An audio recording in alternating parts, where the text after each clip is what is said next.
అందరికీ నమస్కారం. అమ్మా ప్రసాద్. గత పాలకులు బటన్ నొక్కానని బటన్ నొక్కడం వెనకాల ఉన్నటువంటి రహస్యం ఒక్క విశాఖకి చూడండి.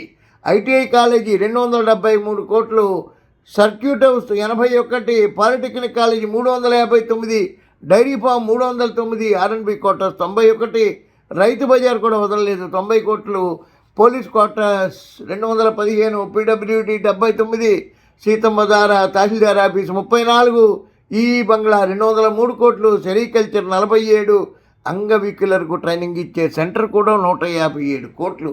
ఇన్ని ఆస్తులు విశాఖపట్నంలో తాకట్టు పెట్టేశారండి. ఇంకోసారి ప్రభుత్వం వచ్చుంటే ఎక్కడైనా ఆస్తులు ఉండేవా ప్రభుత్వానికి? అదే ఆ పాలన. జనరంజకమైన పాలన చంద్రబాబు నాయుడు గారు ఇస్తున్నారు. చూడండి, రాబోయే 1 సంవత్సరంలో ఆంధ్రప్రదేశ్ సర్వతోముఖాభివృద్ధి సాధిస్తుంది. జై తెలుగుదేశం.